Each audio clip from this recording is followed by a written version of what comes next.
bienvenidos a esta última charla de la temporada, que como sabéis cada mes hacemos en este espacio. Han solido ser estos días en este año los miércoles. Hacemos una charla de psicoanálisis aplicado a la vida cotidiana, ¿no? Y también un lugar para que podamos conversar, para que podamos un poco pues intercambiar preguntas y también acercarme desde esa labor profesional un poco a esa cuestión de lo que es el psicoanálisis, lo que significa para cada uno de nosotros y la importancia de conocer nuestra mente, ¿no? Que es tan importante. Bueno, yo me presento, soy Laura López, soy psicóloga, colegiada, psicoanalista en formación continua con la Escuela Grupo Cero, que este año estamos de homenaje por la desaparición del director Miguel Óscar Menasa, que ha estado muy unido a Málaga también.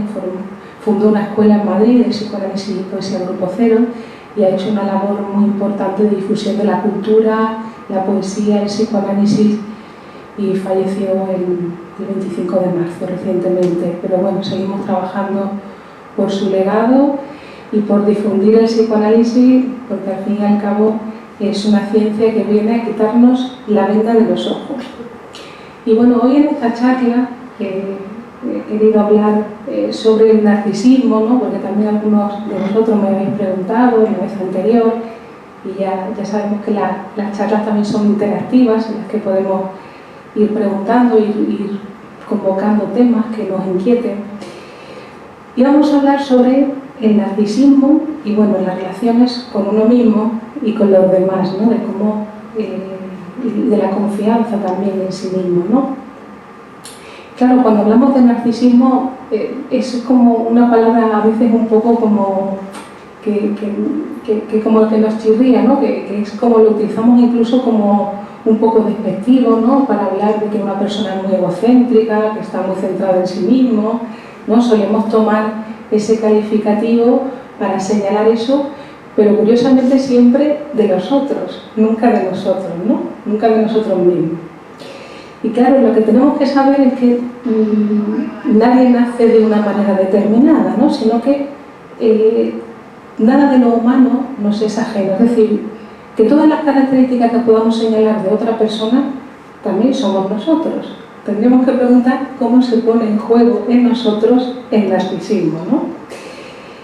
Claro, todos conocemos el mito de Narciso, ¿no?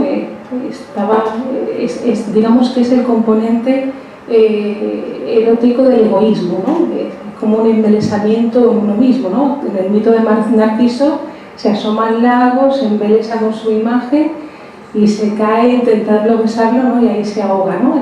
El narcisismo en determinados grados puede llegar a ahogarnos y a liquidarnos, ¿no? Pero también tenemos que señalar que el narcisismo es necesario. Claro, nos salvaguarda de los peligros, nos pone límites. Por ejemplo, si hay un fuego, tenemos que retirar la mano porque si no nos quemamos, ¿no? Es decir, cierta cuota de narcisismo es necesaria para vivir.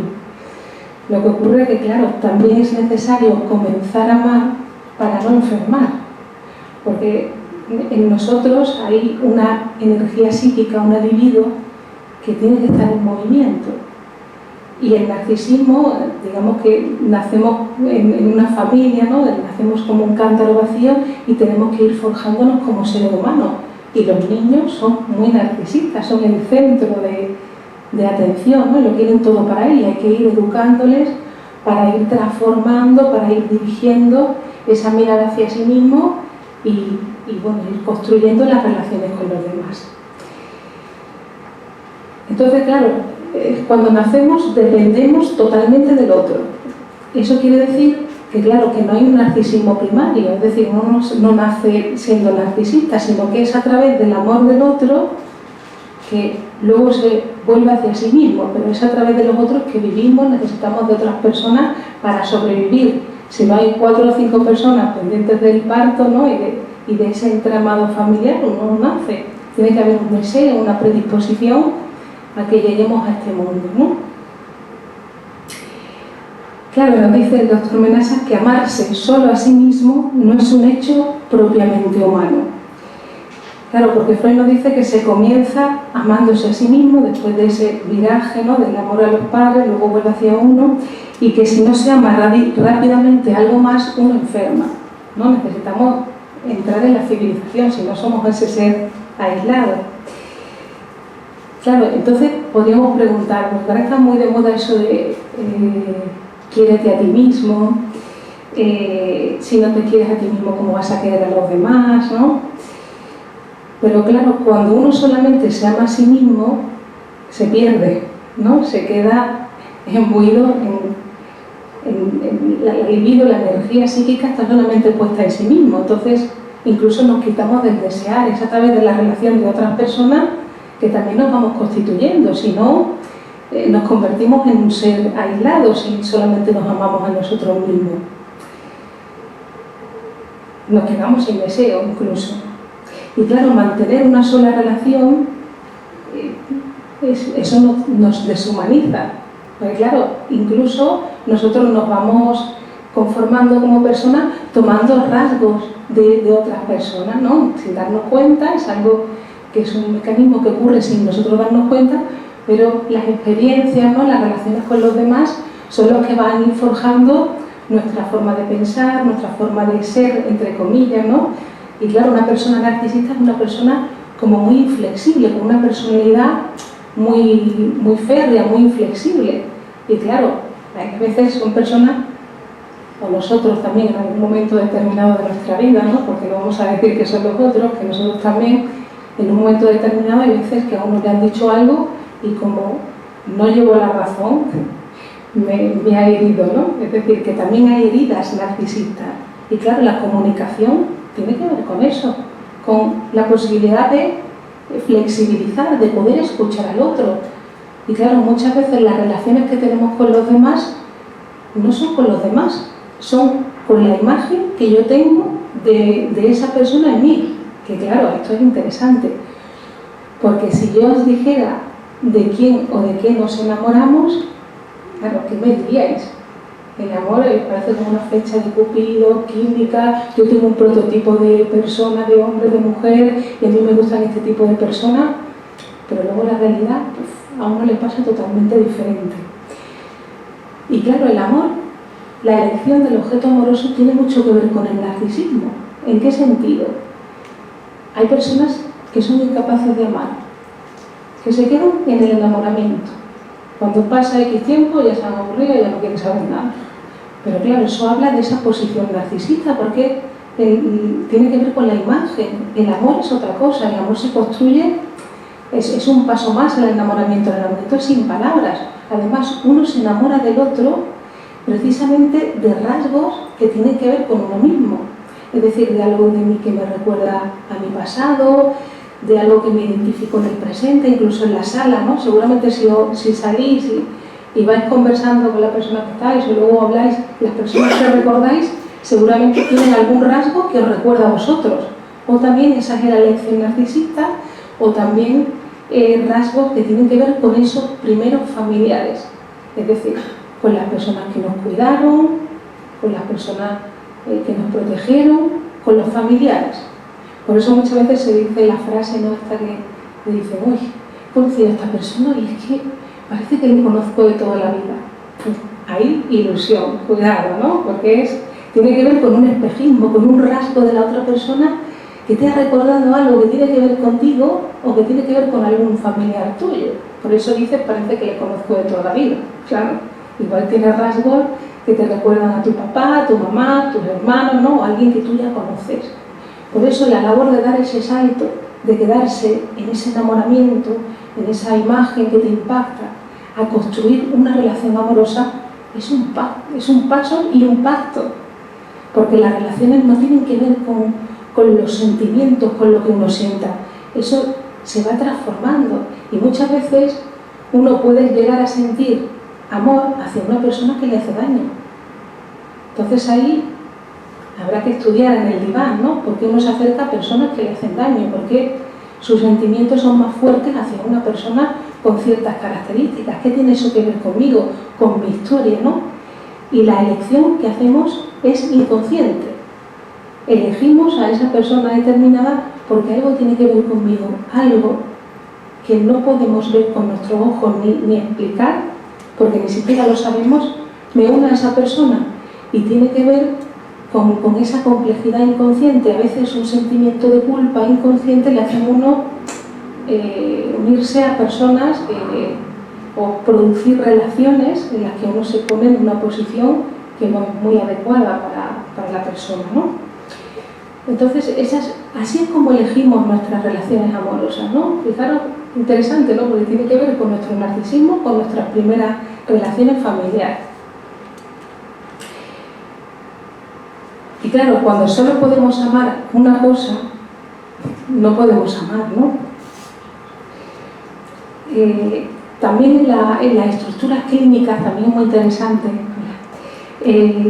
muy interesante, que el narcisismo hemos dicho que tiene que ver también con nuestra energía psíquica, ¿no? De cómo la ponemos fuera de nosotros. Nuestra energía psíquica, digamos que tiene que estar en movimiento, ¿vale? Es decir, nacemos de una manera determinada y esa energía psíquica, pues gracias a que nuestros padres nos cuidaron, vamos renunciando a nuestras conductas agresivas, a esos berrinches, ¿no? Los niños se van educando, ¿no? Y van renunciando a ser el centro de la familia. Y luego también vemos que hay ciertas actitudes infantiles también en las relaciones de pareja, en las relaciones en el trabajo, ¿no? Lo que pasa es que el trabajo te ayuda digamos, a canalizar toda ese narcisismo, ¿no? Porque no es cuestión, cuando hacemos un proyecto con alguien, no importa que esa persona te caiga mal o bien, o no importa las características que tenga esa persona, sino lo que nos va a unir es ese proyecto, y a través de ese proyecto que vamos a realizar, ahí es donde se van a poder dirigir todos esos componentes, tanto eróticos como hostiles, ¿no? Lo vamos a poder poner en acción para hacer una meta en común. Incluso hay un texto que nos habla Freud, que es el malestar en la cultura, que nos dice que claro, que gracias al trabajo fue lo que nos permitió atarnos fuertemente a la realidad, y claro, necesitamos de otras personas para vivir, para estar en comunidad, porque necesitamos transformar elementos de la realidad, y el otro va a ser nuestro compañero también, que nos va a ayudar a transformar cosas que nosotros solos no podemos. Claro, las personas que tienen, digamos, un extremo narcisista más acentuado, lo quieren hacer todo solo. Para ellos es mejor lo que ellos hacen, ¿no? Entonces no es cuestión de que sea mejor o peor, es que estructuralmente en nuestra sociedad necesitamos los unos de los otros para convivir, para transformar cualquier cosa de la realidad, nos necesitamos. Y claro, el narcisismo tiene que ver con estar en el centro de la cuestión, con que esa persona lo puede todo solo, lo hace mejor que nadie. Y bueno, y a veces también es curioso, porque el narcisista no solamente son las cualidades positivas, ¿no? En ese sentido, sino que muchas veces el narcisista también es quien se menosprecia, quien siempre se cree el inferior, quien no puede hacer nada por nadie, ¿no? Y esto me parece muy llamativo, porque a veces pensamos que el narcisista es el que se mira al espejo y el que todo lo hace bien, pero el narcisista también tiene que ver con esa posición donde uno se infravalora, donde no hace nada por nadie, donde siempre se queja, donde no puede, dice que no puede realizar nada. Es como si su libido, su energía psíquica, que tiene que estar puesta en el amor, en el trabajo, en las relaciones, como si no la pudiera disponer en el exterior, y siempre cae sobre sí mismo. Siempre está en el centro de la cuestión. ¿Es el más, es el peor o es el mejor, no? La cosa es estar en el centro de la cuestión. Eso es narcisista también, ¿no? Y también narcisismo, hay muchas estructuras clínicas, ¿no?, que nos hablan de esa dificultad de poner esa energía psíquica en el exterior. Freud nos dijo que la salud tiene que ver con nuestra capacidad de amar y de trabajar. Si no podemos poner esa energía en el exterior, algo pasa en ese movimiento de libidinal de nuestra energía, que está puesta en nosotros mismos. Y por ejemplo, estructuras clínicas como la hipocondría, por ejemplo, habla de esa dificultad de aceptar la mortalidad y de poner esa energía disponible para los demás. Está siempre embelesado mirándose su órgano, ¿no? Que tiene que ver con esa cuestión de la energía psíquica, que no la puede poner a disposición del exterior, del trabajo, de las personas, de las relaciones. Es como si siempre estuviera ensimismado con ese miedo a enfermar, a ver qué le pasa, a ver qué le ocurre, ¿no? Claro, no es algo que la persona conscientemente pueda manejar, ¿no? Que no es que yo hago esto y es porque es que no puedo hacer otra cosa. Y tiene que ver con esa manera de disponer de su energía psíquica, que en esa complejidad de esos mecanismos que a veces se ejercen en nosotros, pues la persona cae en ese polo de que está constantemente con ese miedo a enfermar, ¿no? Y es una vuelta de esa energía psíquica hacia sí mismo. Pero incluso las enfermedades, ¿no? Hablan de esa imposibilidad de poner nuestra energía en el exterior. Cuando a alguien le duelen las muelas, ¿no? Por ejemplo, incluso se utilizan mucho estos recursos en literatura, ¿no? En poesía. Es como que incluso un efecto cómico, ¿no? De que ni siquiera puede amar a otra persona porque está nada más que pendiente del dolor que padece, ¿no? El dolor también nos abstrae de la realidad, ¿no? Nos deja encasillados en nosotros mismos. Pero bueno, ya depende, ¿no? Porque también se me ocurren otros ejemplos, ¿no? Se me ocurre, por ejemplo, Frida Kahlo, ¿no? Que era una pintora mexicana, ¿no? Que ella padecía de dolores por un accidente que había padecido cuando era más jovencita y bueno, ella pintaba, ella podía continuar con esa labor, ¿no? Entonces, también es el uso que hagamos de las cosas. Si ese acontecimiento nos sirve para quedarnos con nosotros mismos o para continuar, para seguir, ¿no? Que a veces es eso, es el manejo que hagamos de las situaciones que acontecen en nuestra vida y de cómo estamos situados en nuestro narcisismo, ¿no? Pues claro, el narcisismo también es no permitir que nadie me diga una frase, que algo me transforme, o un pensamiento nuevo, ¿no? También a lo largo de la historia hemos visto cómo nuestro narcisismo a los seres humanos nos han jugado muy malas pasadas, ¿no? Por ejemplo, a lo largo de la historia vemos cuando Copérnico construyó la teoría donde decía que no era el Sol el que giraba alrededor de la Tierra, sino que era la Tierra la que giraba alrededor del Sol. Eso fue una herida para el ser humano, porque nos dijo que no éramos el centro del universo, que la apariencia de las cosas no es, aunque tú estés viendo que el Sol gira, no es así, es la Tierra la que está girando. Fijaros lo engañados que estamos, ¿no? Y también con Darwin, también dijo que el ser humano era un elemento más de la cadena animal. Eso, a Copérnico lo quemaron en la hoguera, pero Darwin le borraron de muchos encuentros científicos, ¿no? Que fue muy rechazado. Hay cosas nuevas que son muy rechazadas, ¿por qué?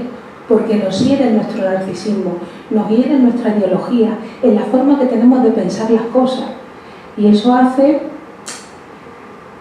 que, claro, que muchas veces no avancemos. Incluso hay mayores resistencias a cambiar, aunque sea para mejor, porque supone una transformación en nosotros, aunque suponga un beneficio, pero tiene que ver con ese narcisismo, que también es como que nadie me mueva, ¿no? De donde estoy, ¿no? Aunque es necesario crecer y transformarnos, a veces hay dificultades por eso mismo, porque hay una dificultad para transformar formas de pensar que hemos adquirido en nuestro seno familiar o en la ideología que nos transmiten, ¿no?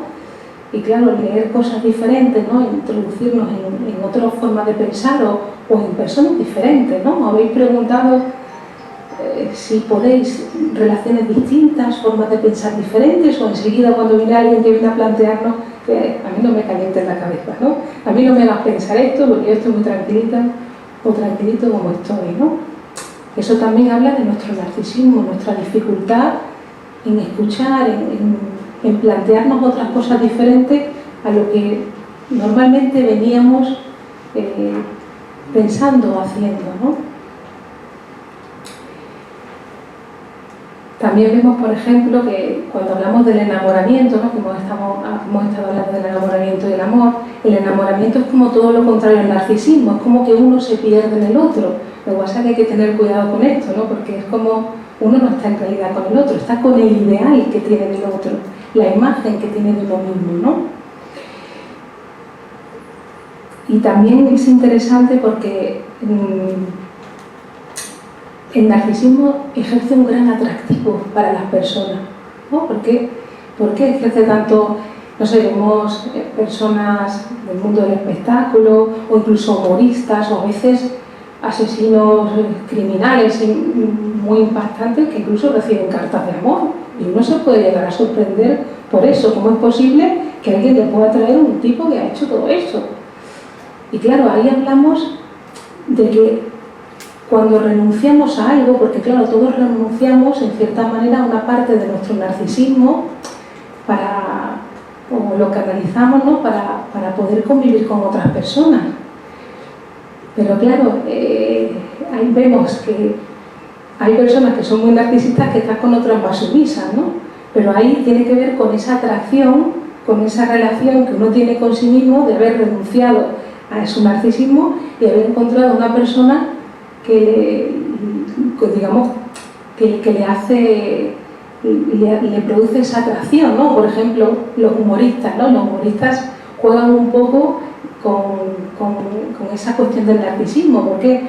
Porque claro, un acontecimiento que nos puede producir un sentimiento muy negativo hacia algo, ¿no? Nos puede producir algo, pues nos produce como un ahorro de ese sentimiento y ahí pues nos reímos, ¿no? Claro, eso nos atrae mucho la cuestión del humor, el humorista, porque es un poco, vence su yo, es como un narcisismo que vence, ¿no? Es como, fíjate, que pareces un niño, ¿no? Frente a eso que tú dices que es tan impactante para ti, te ríes de eso y es como si hiciera el padre que se ríe del niño de cualquier tontería, ¿no? Por eso el humor es un recurso tan importante y que habla de nuestra salud mental, ¿no? Porque es como trivializar cosas que nos van a suponer un sufrimiento muy fuerte. Ahí te dice la frase, ¿no? Te dice, fíjate, vaya día que vas a la horca y dices, vaya día que tan bueno que hace hoy, ¿no? Para continuarlo, ¿no? Y uno pues ahí se ríe, ¿no? Que hay situaciones que te producen un sentimiento de humor, ¿no? Te ríes, ¿no? Que ya hablamos del humor en la ocasión anterior, ¿no? Y ahí también vence el yo, ¿no? Es como que es poderoso, ¿no? Como que se ríe de otra parte de sí mismo, ¿no? Y ahí es como que también triunfa ese narcisismo, ¿no? Pero en el sentido de que te ayuda a trivializar la realidad, ¿no? También es interesante porque la relación con los hijos también se pone muy en juego, ¿no? Si hablamos de educación y todo eso, se pone muy en juego muchas veces esa relación narcisista que tenemos también con nosotros mismos. Porque es como que los hijos son perfectos, no se le ve ningún defecto, incluso muchas veces son como una prolongación de los mismos padres, ¿no? de esas cosas que a lo mejor uno no ha podido hacer, como que las vuelca en el hijo, como que es una proyección de sí, ¿no? Y ahí se muestra también cierto grado de narcisismo, ¿no? Donde uno no puede ver los defectos del otro y donde quiere que su hijo pues haga las cosas que él no ha podido hacer, ¿no? Como si fuera una prolongación de sí mismo, ¿no? Que a veces no se respeta ese crecimiento, no se le deja crecer o bueno, a veces se pone en juego eso, que uno mismo quiere que los hijos sean su propia proyección y no les enseñen a pensar, ¿no? Establecer unos criterios propios. También es interesante que, bueno, no sé si recordáis, porque en el año 2000 hubo ahí una cosa de la cuestión del fin del mundo, ¿no? De cuando uno cree que el mundo se va a terminar, ¿no? Ahí hablamos también de una posición súper narcisista, porque claro, es decir, ahora que he nacido yo, ¿no? Ahora estoy pensando que el mundo se va a acabar, es como decir, después de mí no va a venir nadie, ¿no? Ahí también se pone en juego cierta cuota de narcisismo, ¿no? Y claro, también cómo se pone en juego el narcisismo en nosotros. Ahí es interesante porque para hablar de esta cuestión os voy a hablar del sentimiento de utilidad, ¿no? Necesitamos sentirnos útiles en la sociedad para de alguna manera pagar esa deuda simbólica que todos nacemos deudores.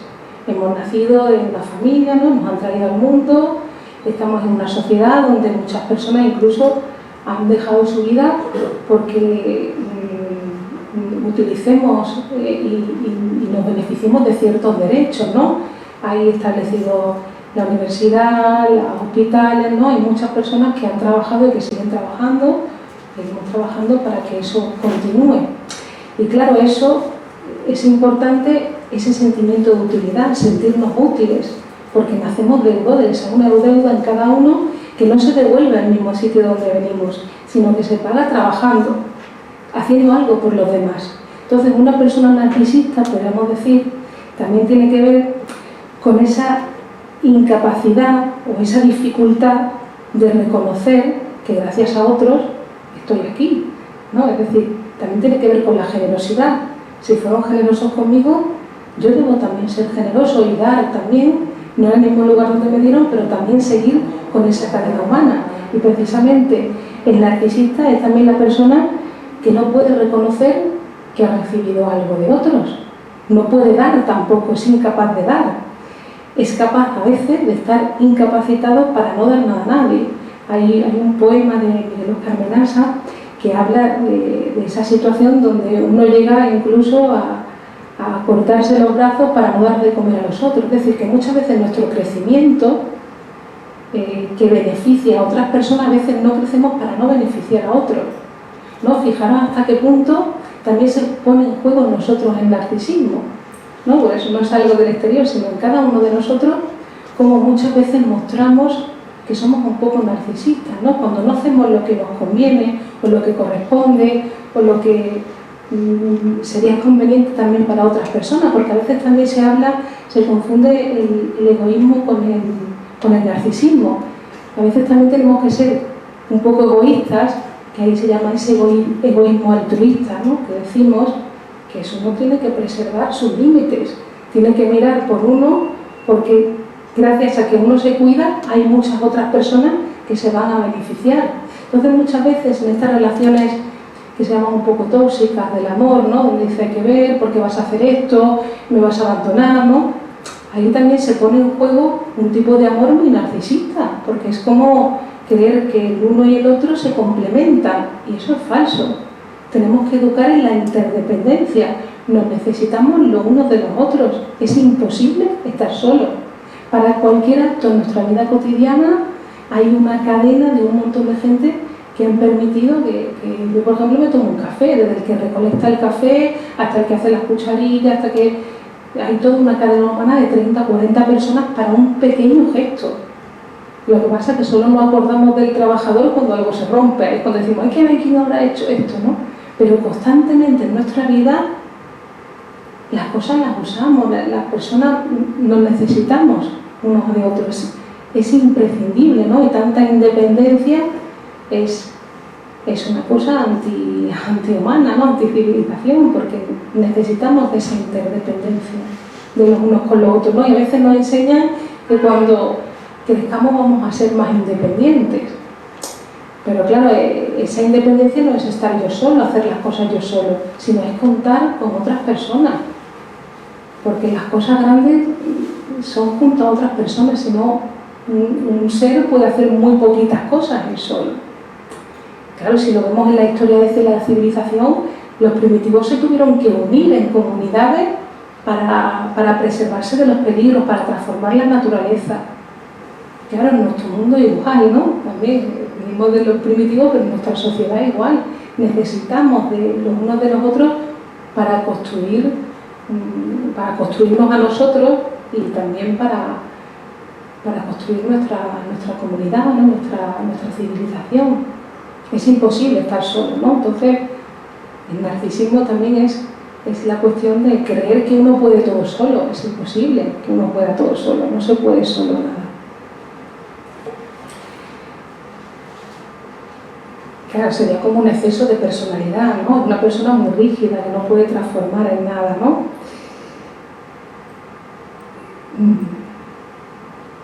También está una cuestión interesante, ¿no? Para que veamos hasta qué punto el narcisismo también es como un rechazo a lo diferente, ¿no? Y cómo lo diferente puede producir hostilidad y cómo a través del deporte vemos cómo está canalizado, ¿no? Está el narcisismo de las pequeñas diferencias que habló Freud y que nos habla, todos hemos visto, no sé, el Barça, el Madrid, ¿no? El Málaga, el Sevilla, ¿no? Como equipos donde ahí se muestra que en lo semejante hay también diferencia y ahí es donde se produce esa hostilidad, hay como una rivalidad, pero que en el deporte se canaliza.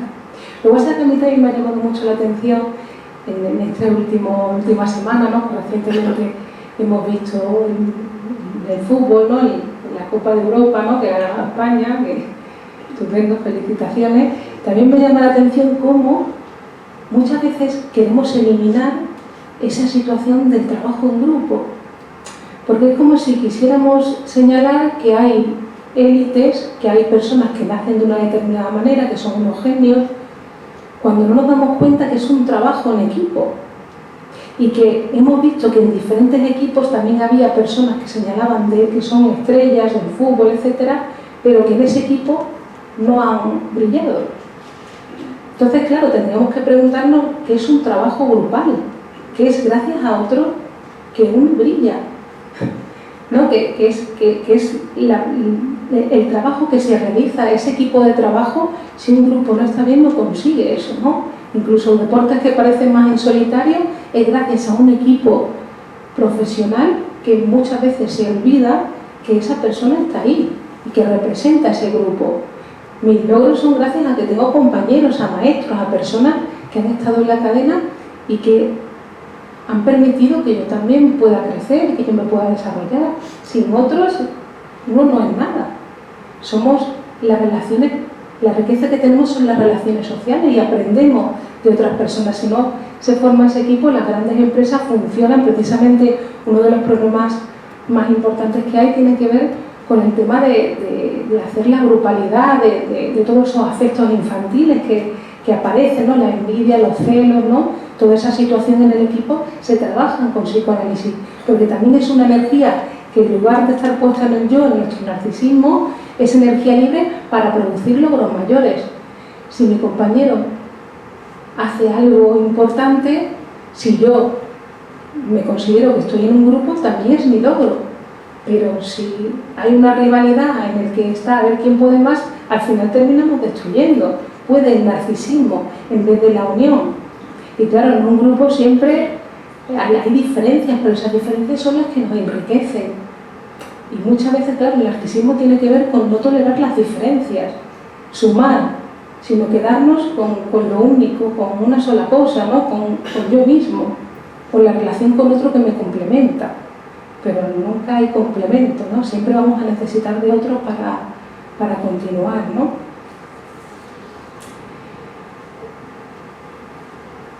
Claro, también lo que señalaba que me parecía importante, ¿no? Que claro, muchas conductas de desprecio a uno mismo hablan de que uno es el centro del mundo, ¿no?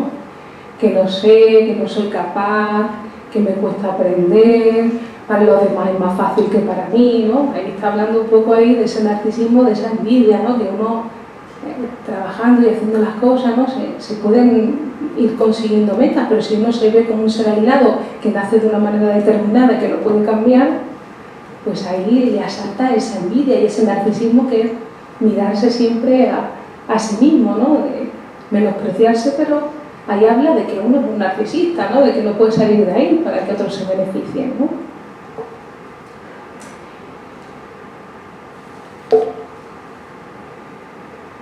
Claro, cuando no conseguimos renunciar a parte de nuestro egoísmo, tenemos problemas para amar. Y claro, eso atenta contra nuestra propia autoestima, porque la autoestima también tiene que ver con esa capacidad de amar, con amar y ser amados, y con alcanzar logros también. Ahí está muy relacionado la autoestima con el narcisismo, ¿no? Y también con la seguridad en uno mismo, en los otros, ¿no? Que también es tan importante. Claro, cuando amamos perdemos una parte de nuestro narcisismo y cuando no podemos amar disminuye nuestra autoestima. Entonces no sé si queréis plantear alguna pregunta, si así establecemos un diálogo, y bueno, compartimos también, enriquecemos, ¿no? Que para eso también en la charla, para que podamos preguntar y podamos conversar acerca del narcisismo. Sí. Por aquí un momentito, por el micrófono. Como Comparte, comparte. Hola. Hola. ¿Qué Soy tal? Toñi. Encantada. ¿Qué diferencia hay entre una persona narcisista y una persona tóxica? Porque ahora es lo que nos venden, narcisismo con tóxico. O egocéntrico. Y yo diría, ¿no os parece un poco clasificatorio y simplificar demasiado a las relaciones? ¿No? Porque, a ver, narcisistas hemos dicho que somos todos, ¿no? Ahora, relación tóxica, yo diría, es una relación, es decir, uno participa de esa relación. Habrá que ver cómo cada uno toma ese papel. ¿Qué significa una relación tóxica? ¿Solamente en un sentido o también tiene algo que ver conmigo? Pues claro, el psicoanálisis lo que nos viene también a aportar es a ponernos en el centro de la cuestión, porque muchas veces echamos varones fuera, que es el otro, pero el otro también forma parte de mí. Es decir, que hay una tendencia en mí que se satisface en esa otra persona. Cuando estoy en una relación así, hablo de mí, de cuáles son mis tendencias, de lo que yo permito, cuáles son mis límites, o incluso, como indicaba al principio, ¿no? A veces un sentimiento de culpa inconsciente me lleva a estar con una persona en la que me encuentro mal. Que hay componentes en las personas, nuestro deseo, nuestra complejidad inconsciente, hay deseos inconscientes reprimidos que nos llevan a elegir una persona y no otra. Pero claro, muchas veces tendemos a simplificar y a querer dar pautas, normas, consejos generales, cuando no va. Esa persona, esa relación se ha producido en base a algo.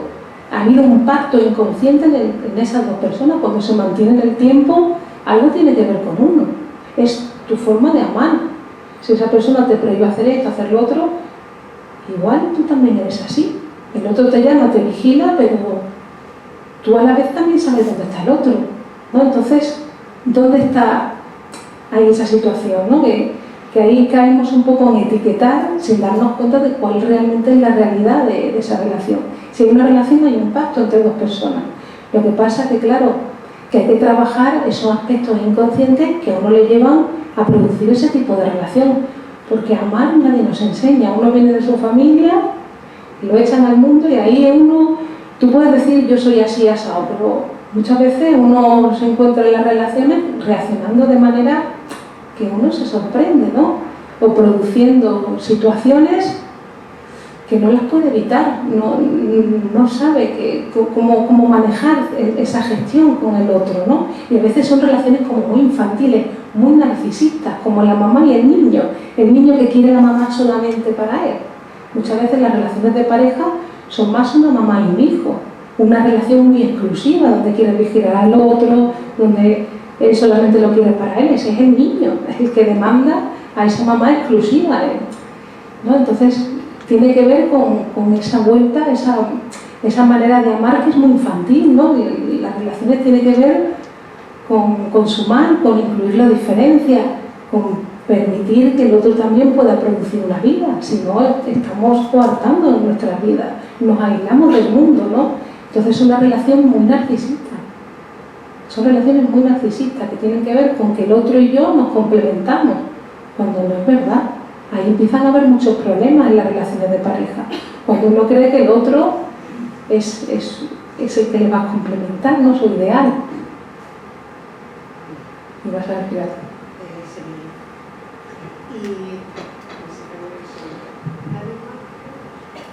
Bueno, si luego se te ocurre, es que son temas así un poquito. Narcisismo y egocentrismo parecen lo mismo, pero ¿en qué se diferencian? El narcisismo, digamos que tiene un componente más erótico, como más del libido, del amor hacia uno mismo. Y el egocéntrico es una persona, bueno, no está ese componente libidinal, digamos, amoroso, ¿no? El egocéntrico es el centro del ego, el yo.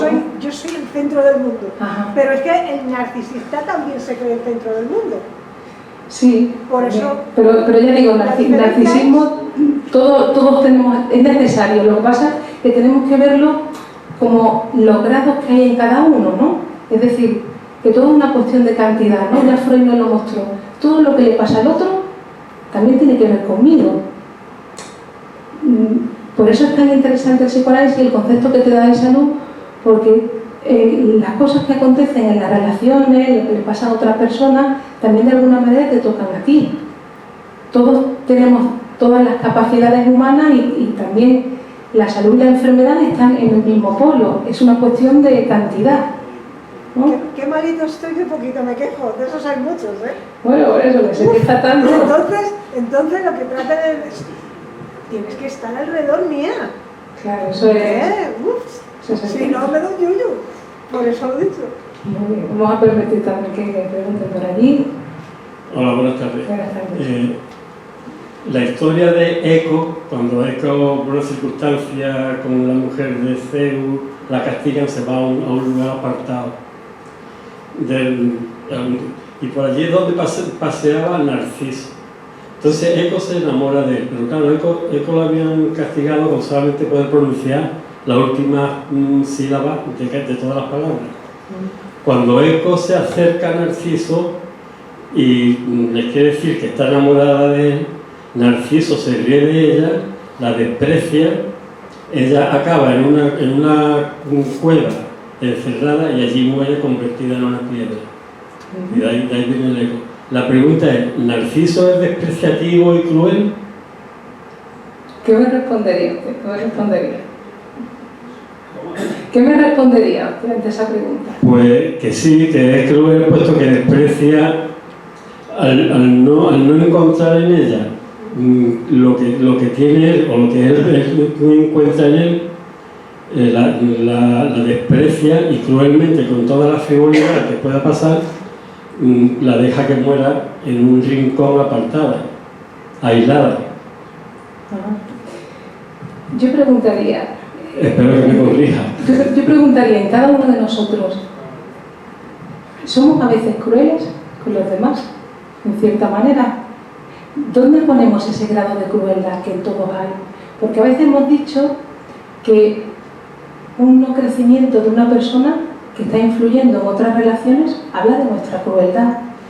Claro, es también para mirarnos a nosotros mismos, cómo ponemos en juego todos esos sentimientos, todos esos elementos que son humanos en todos, pero que a veces, incluso a través de una enfermedad, hablamos de una crueldad puesta en nosotros mismos. Por no ponerla en el exterior, recae en nosotros mismos. ¿No? Que todos esos componentes están en nosotros, pero a veces uno no tolera esa crueldad, o no tolera, está como reprimido y es como si en lugar de ponerlo en el exterior cae sobre uno. Pero ahí estoy hablando de mi crueldad, mi desprecio. En determinados actos de mi vida cotidiana se muestran, a veces los lapsos, los fallidos, ¿no? Nos hablan de cosas en nosotros que rechazamos, pero que están ahí, nuestra verdad se ve cada vez. Entonces en todos nosotros está los celos, la hostilidad, la envidia, la crueldad, está en todos nosotros, pero la diferencia es cómo nos manejamos frente a eso.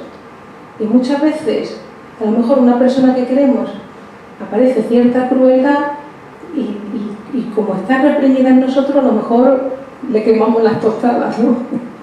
La mañana, ¿no? Digamos que esos actos hablan de cosas que forman parte de nuestra vida cotidiana, pero que muestran todo eso que hay en nosotros, que no solamente el Narciso, que Narciso también somos nosotros, ¿no? En más o menos grado, pero está ahí. Por eso es importante también el psicoanalizarse, porque actos que nos pueden llevar en momentos de nuestra vida a tomar elecciones, decisiones que van incluso en contra nuestra, hablan de todos esos elementos en nosotros que tienen que ver con nuestras relaciones más próximas, con sentimientos de culpa que nos llevan a castigarnos, ¿no? Digamos que hay una complejidad en nosotros que incluso a través de la enfermedad hablamos de los actos de la vida cotidiana. Ahí hablamos de nuestra crueldad, de nuestro desprecio, de nuestra dificultad para amar, de nuestra dificultad para despegarnos de nosotros mismos, ¿no? Y ahí civilizarnos es todo un trabajo, ¿no? Por eso es tan importante esa cuestión del psicoanálisis, porque nos ayuda a civilizarnos, a poder canalizar todos esos afectos que a veces nos reprimimos, a veces enfermamos, a veces queremos una cosa y no podemos, hay inhibiciones en la persona. Tenemos un potencial tan grande que es como el hombre del Renacimiento, ¿no? Que podía un montón de cosas, pero muchas veces nuestra energía psíquica está trabada en nosotros, porque no hay esos elementos reprimidos que hay que interpretar, hay que traducir, hay que canalizar de una manera más adecuada. Y la salud y la enfermedad tienen que ver cómo gestionamos eso en nosotros y con nuestra realidad. Y en cómo vivimos se muestra el grado de salud que tenemos. Y eso se hace, se construye, ¿no? Se va transformando. Laura, pero Sí. de verdad es que yo no puedo entender que haya tanta fuerza mental como para provocar un cáncer. Pues no frustrado, porque es que no entiendo, de verdad que no. Ya es difícil de entender, pero ya la Organización Mundial de la Salud dijo que en el cáncer la base estaba en la depresión, pero es porque el sistema inmune también disminuye. Y sí ¿La que depresión está a la base del cáncer? hubo un informe en 2010 de la Organización Mundial de la Salud que dijo que trastornos como el cáncer, el infarto de miocardio, la base estaba la depresión. Yo estoy totalmente de desacuerdo con esa teoría. Te pregunto porque Lo dijo la Organización Mundial de la Salud, son investigaciones de... ¿El cáncer puede provocar una frustración? No, frustración no, depresión, es diferente. Bueno, depresión, pero Depresión. que tú tienes que canalizar todas tus emociones. Pero no se puede, pero no puede. Vale, uno tiene que canalizar, tiene que hacerlo. No se puede, porque yo ahora mismo estoy enfadada por lo que estás diciendo. Porque yo tengo dos cánceres, un melanoma y un Sí. cáncer de mama, y me estás diciendo que me lo estoy provocando yo. No, Perdóname. yo no he dicho eso. Eso no es verdad. Perdón, yo no he dicho eso. Y Yo no he dicho eso que no se lo... Porque soy una persona que exteriorizo las cosas cuando estoy Perdón, enfadada. pero no... Y perdóname si te estoy dando la voz. No, pero no tiene que ver con expresar, con decir tu ira. No tiene que ver con eso. Es que el secreto, el libro es un secreto, que te diga, estoy yo en el hospital y que te diga, no, que te diga, que te haga una separación después de lo que te lo ponemos, al que te dice en el librito el secreto, que te lo estás produciendo a ti misma, cogí el libro y lo tiré en la basura. ¿Cómo se puede escribir eso? Pero me parece que hemos confundido las palabras que yo he dicho.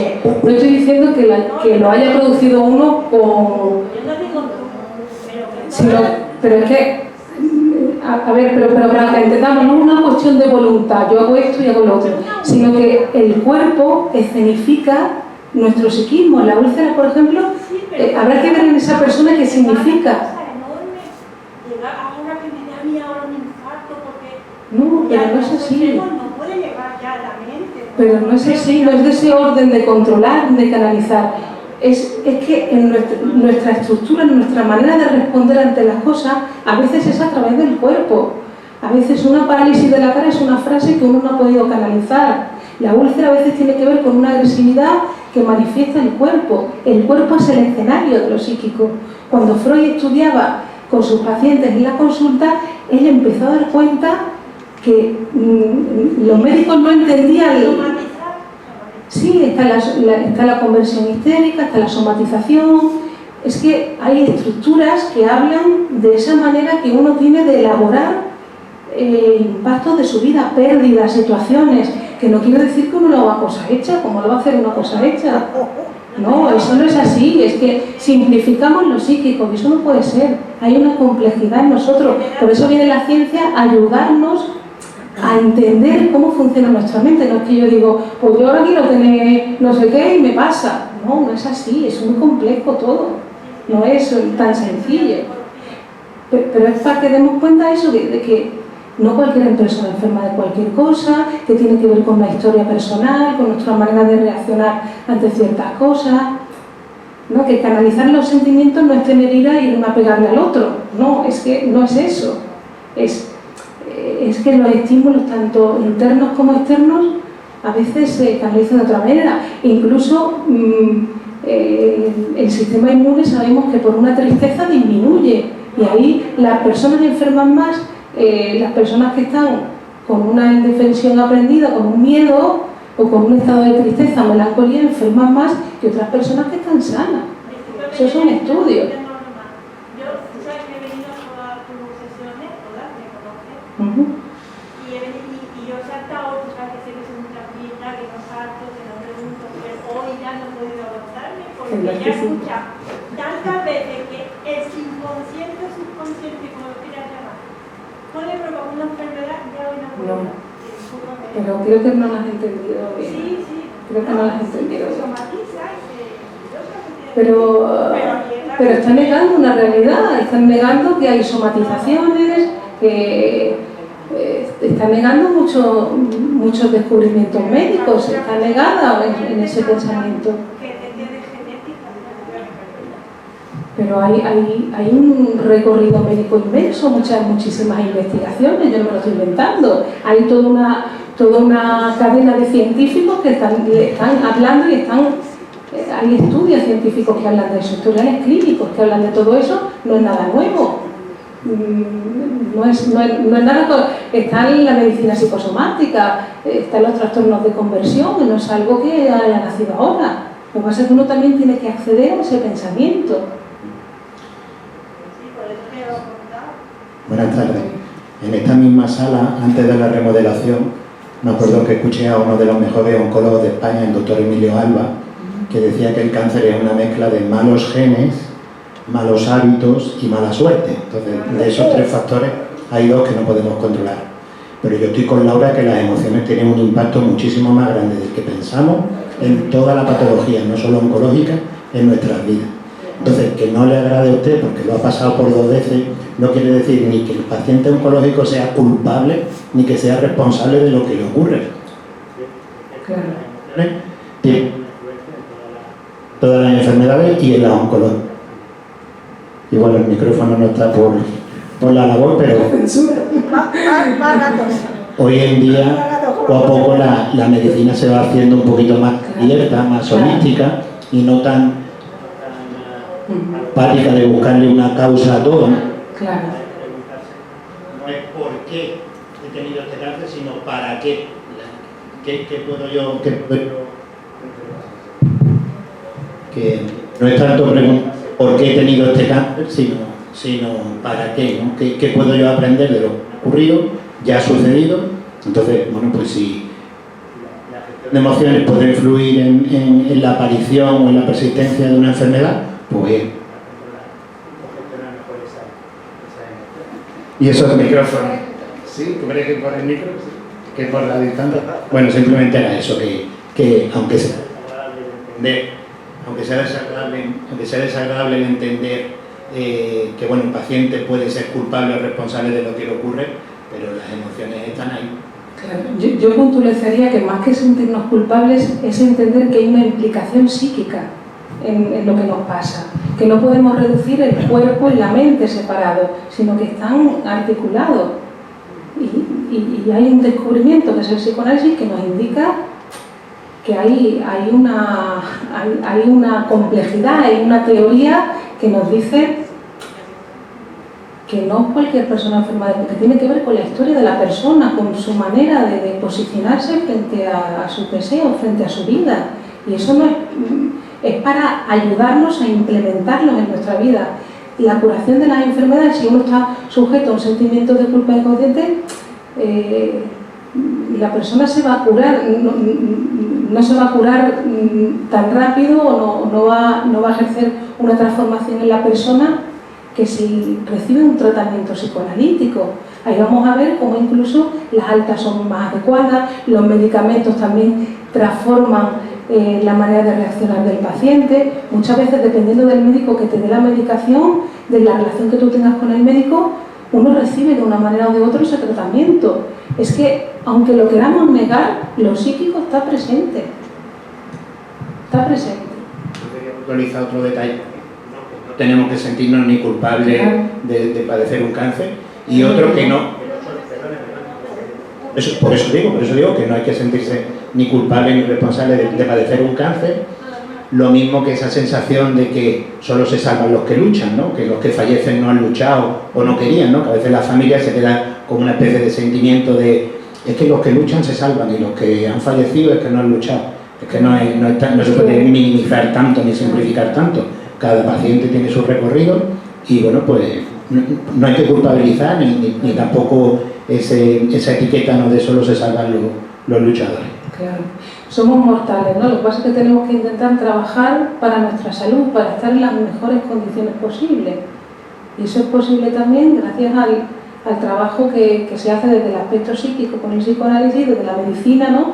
Y como bien indica Pascual, ¿no? Que hay también una medicina más integrativa, que cada vez se da cuenta que hay muchos factores que están influyendo en la enfermedad de esa persona, que no es una cosa aislada que le ha tocado a uno, sino que tiene que ver con todo el entramado de sus hábitos, de su psiqui, también de lo biológico, ¿no? Pero que está todo entrelazado, no lo podemos separar. Pero no es para sentirnos culpables, sino es para dar cuenta de que hay también una implicación en nosotros, en las cosas que nos pasan, ¿no?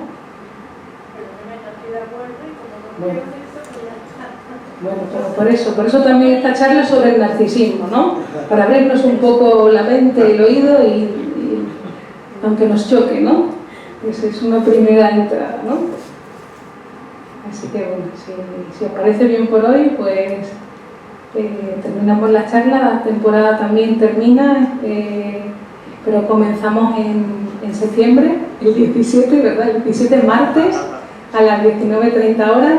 Y ya sabéis que si queréis proponer algún tema para la siguiente temporada de charla, podéis proponerlo y bueno, y estupendo, sí. ¿Puedo decir algo? Venga, dígalo, vamos a ver. Muchas gracias. A ti, siempre van a... El micrófono no me hace falta, me parece. Sí, ya lo sé, yo soy profesional, pero es que a lo mejor está algo... ¿Me escuchan? Sí. No, es que soy profesional del micrófono. Pero lo que yo... Primero, felicitar al Corte Inglés por esta charla, por todas que hacen muy interesantes.